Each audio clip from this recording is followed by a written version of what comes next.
বৃহস্পতিবার দুপুরে উদয়পুর গোকুলপুর এলাকার বাসিন্দা রত্না সাহা নামের এক মহিলা নিজের গরু নিয়ে খামারের দিকে যাচ্ছিল। এমন সময় এক যুবক মহিলাকে একটু খাবারের জন্য জল দিতে বলে। মহিলা তাকে জল দিয়ে গরুকে গাছ খাওয়ার জন্য রাস্তা দিয়ে হেঁটে চলছিল। হঠাৎ ওই যুবকটি মহিলার গলা থেকে 1 ভরি 4 আনার একটি সোনার চেন নিয়ে পালিয়ে যায় বলে রত্না সাহা জানান। তবে যে যুবকটি মহিলার গলা থেকে চেনটি নিয়ে পালিয়ে গিয়েছে তাকে চিনতে পেরেছে। তার নাম আবুল কালাম।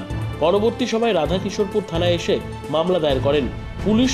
হাতে মামলা নিয়ে আসামি আবুল কালামকে জালে তুলতে মাঠে নেমে পড়েছে।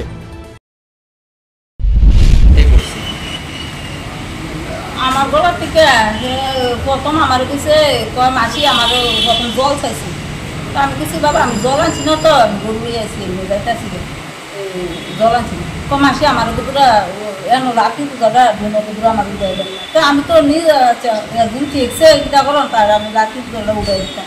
তো রাত্রি পূজা উঠাই দিতাম শীতে কদুম নিয়ে দিছি আর একটা পালা লইছে লইয়া সেটাতে আনতে কদু ধুইয়া তে আবার এটা ধুইয়া আমার পিছিয়ে পিছিয়ে আবার আসছে। কয় না আমি হেদিতে ইয়া সাইকেল দিয়া নেব নিতাম না, আরেকজন আছে।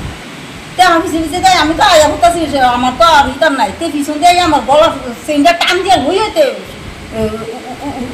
টিলার উঠে গেছে রাবার বাগান। নাম কি জেনেছে?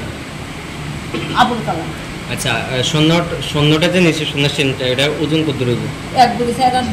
1 ভরি 4 আনা। আপনার নাম কি? রত্না সাহা। কোন জায়গায় হয়েছে ঘটনাটা? এটা ওই তার খামার। কি খামার? ওই দীপ কুমারের খামার। কোন জায়গায়, মানে জায়গাটা কোন জায়গায়? জায়গাটা গোকুলপুর নাকি? হ্যাঁ, গোকুলপুরে হেদিকে। গোকুলপুর খামারে না? হ্যাঁ, খামারও হেদিকে গোকুলপুর। আপনার নাম কি? আমার নাম রত্না সাহা। ঘটনাটা কোন সময় হয়েছে? ওই তো গরু লিয়ে গেছি 1টা দিকে 1:30টা। এখন অভিযোগ জানাইছে? ও আমি তো কই না, তার লোকে বনে বনে দুনিয়া ঘুরছি, আরো মাছ জানাইছে। অভিযোগ জানাইছেন থানাতে? হ্যাঁ, এখন অভিযোগ জানাইছেন থানাতে? ওখানে। হ্যাঁ। নাম কি আপনার? রত্না সাহা। বাড়ি কই? নিজস্ব প্রতিনিধির রিপোর্ট, দুরন্ত টিভি।